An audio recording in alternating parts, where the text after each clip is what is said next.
എൻ്റെ പുതിയ വീട്ടിലേക്ക് എല്ലാവർക്കും സ്വാഗതം. ഞാനിന്ന് നിങ്ങളെ പരിചയപ്പെടുത്തുന്നത് ഒരു നാരങ്ങ മരത്തിൽ നാരങ്ങ എങ്ങനെ കൂടുതൽ കായ്ക്കുകയും അതുപോലെ തന്നെ അതിന് എന്തൊക്കെ വളപ്രയോഗം എന്നുള്ളതാണ്. പല ആൾക്കാരും പല വീഡിയോസിന് താഴെയൊക്കെ കാണാറുണ്ട്.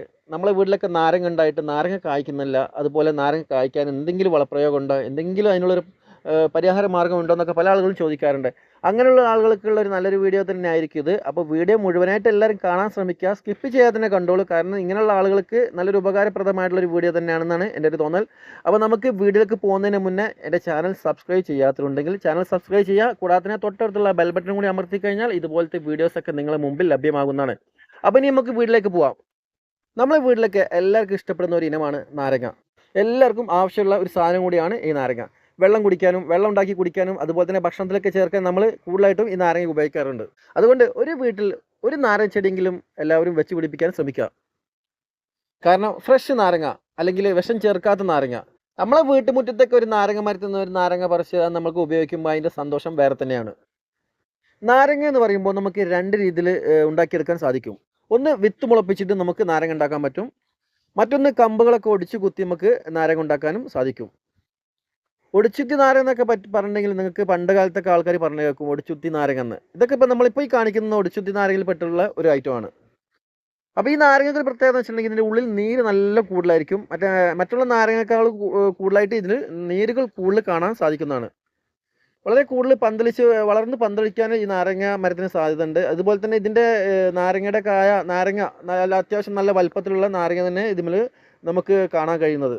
അതുപോലെ തന്നെ ഈ വിത്ത് മുളപ്പിക്കുന്ന നാരങ്ങ മരത്തിനും കൂടുതലായിട്ട് നമുക്ക് ഉയരമൊന്നും കാണില്ല. ഒരു 4, 5, 6 അടിയൊക്കെ ഉയരം തന്നെ പിന്നെ വിത്ത് മുളപ്പിച്ചിട്ടുള്ള മരത്തിനും നമുക്ക് കാണാൻ കഴിയുന്നത്.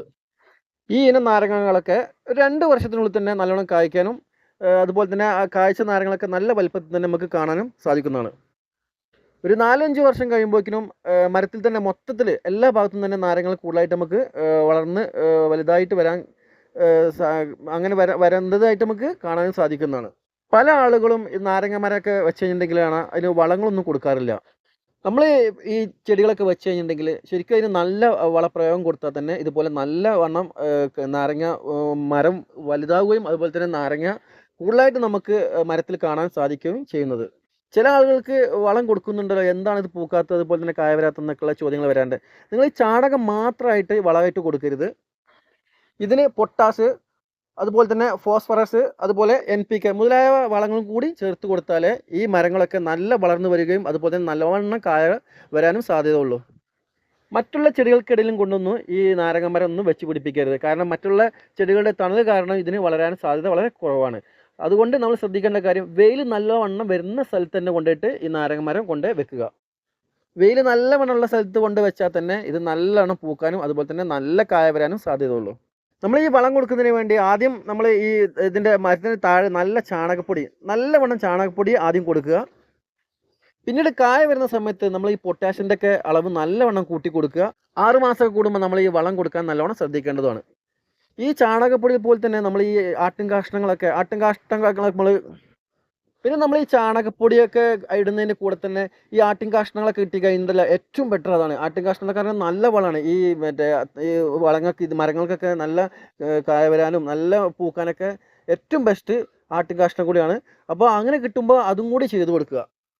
പിന്നെ നമ്മൾ ശ്രദ്ധിക്കേണ്ടത്, വേനൽക്കാലം ആയി കഴിഞ്ഞിട്ട് നല്ലവണ്ണം നനച്ചു കൊടുക്കേണ്ടതാണ്. നനവ് നല്ലോണം ചെല്ലണം ഇതിലേക്ക്. ഇതിൻ്റെ തടം കോരിയിട്ട് ആഴ്ചയിൽ 2 പ്രാവശ്യമെങ്കിലും നല്ലോണം നനയ്ക്കുന്നത് നന്നായിരിക്കുന്നതാണ്. നാരകത്തിന് കൊമ്പ് കോതൽ വളരെ നല്ലതാണ്. കാരണം ഒരു പ്രാവശ്യം നാരങ്ങ മരത്തിലുണ്ടായി കഴിഞ്ഞിട്ടുണ്ടെങ്കിൽ ആ ഭാഗം വെട്ടിക്കളഞ്ഞ് പിന്നെ വരുന്ന കമ്പുകളാണ് പുതിയ നാരങ്ങ ഉണ്ടാവുന്നത്. കാരണം മരത്തിലെ കമ്പുകളൊക്കെ ഉണങ്ങിക്കെടുക്കുന്ന ഭാഗങ്ങളുണ്ടാവും. അതുപോലെ തന്നെ കായ വന്ന ആ ഭാഗങ്ങളൊക്കെ വെട്ടിക്കളഞ്ഞാൽ പുതിയ കമ്പ് വരുമ്പോഴാണ് അതിൽ പുതിയ കൂടുതൽ നാരങ്ങയും വരാൻ സാധ്യത ഉള്ളത്. പിന്നെ വളം ചെയ്യാൻ ഒരിക്കലും മറക്കരുത്. ഇപ്പോൾ പറഞ്ഞ പോലെ തന്നെ ആ വളങ്ങളൊക്കെ ചേർക്കുക. പിന്നെ എല്ലുപൊടിയൊക്കെ ചേർത്തിട്ട് നല്ല വളം കൊടുക്കാനും നല്ലവണ്ണം എല്ലാവരും ശ്രദ്ധിക്കേണ്ടതാണ്. പിന്നെ ഈ നാരങ്ങ മരത്തിന് നല്ലവണ്ണം വേരോടണം. ഈ നാരങ്ങ മരത്തിനൊക്കെ വളരെ ചെറിയ വേരായിരിക്കും ഉണ്ടാവുക.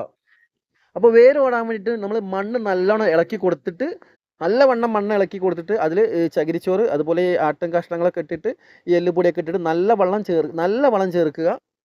അങ്ങനെ ആകുമ്പോഴാണ് ഇതിൻ്റെ വേര് നല്ലവണ്ണം ഓടാൻ സാധ്യതയുള്ളൂ. ഇതുപോലെ നല്ല മണ്ണൊക്കെ ഇളക്കിയിട്ട് നല്ല ഇതുപോലത്തെ നല്ല വളങ്ങളൊക്കെ ചെയ്ത് കൊടുത്താലാണ് ഇതിന് ഈ പിന്നെ വേരോടാനുള്ള സഹായം ഉണ്ടാവുള്ളൂ. അപ്പോൾ ഇത് എല്ലാവരും ശ്രദ്ധിക്കേണ്ട ഒരു കാര്യമാണ്. നല്ല വളം ചേർക്കുക.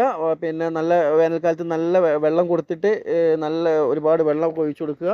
കുറച്ച് നല്ല വലിപ്പമുള്ള കുഴിയിൽ തന്നെ നമ്മൾ ഈ നാരങ്ങ മരം നടാൻ പാടുള്ളൂ. എന്നാലേ നല്ല വേരോട്ടം കിട്ടുള്ളൂ. നല്ലപോലെ ഇതിൻ്റെ ശിഖരങ്ങളൊക്കെ വലുതായി നല്ല നാരങ്ങ വരാനും സാധ്യത ഉണ്ടാവുന്നത് നല്ല വലിയ കുഴിയിൽ തന്നെ ഇത് വെക്കാൻ എല്ലാവരും ശ്രദ്ധിക്കേണ്ടതാണ്. പിന്നെ ഇതിന് അക്രമികളായിട്ട് വരുന്നത് ചിത്രശലഭത്തിൻ്റെ പുഴുക്കളാണ്. ഈ പുഴുക്കൾ ഇതിൻ്റെ പുതിയ ഇലകളൊക്കെ നശിപ്പിക്കുകയും ഇതിൻ്റെ വളർച്ചയെ തടസ്സപ്പെടുത്തുകയും ചെയ്യാറുണ്ട്. അതുപോലെ തന്നെ ചെറിയ ഫംഗസ് ബാധയൊക്കെ ഇതിന് വരാൻ സാധ്യത ഉണ്ട്. അപ്പോൾ ഇതിനായിട്ട് നമുക്ക് ചെയ്യാൻ പറ്റാവുന്നത് വേപ്പെണ്ണ വെളുത്തുള്ളി മിശ്രിതം നമുക്ക് നല്ല ഫലപ്രദമാണ്. അല്ലെങ്കിൽ നമുക്ക് ഏതെങ്കിലും രാസകീടനാശിനി ഉപയോഗിച്ചിട്ട് ഇതിന് ഒരു പരിഹാരം കാണാം. കൂടുതലാണെന്നുണ്ടെങ്കിൽ അങ്ങനെ ചെയ്യാം. ചെറിയ രീതിയിലൊക്കെ ഉള്ളുന്നുണ്ടെങ്കിൽ നമുക്ക് ഈ വേപ്പെണ്ണയും വെളുത്തുള്ളിയും ചേർത്തിട്ട് ഇതുപോലെ ചെയ്താൽ മതി.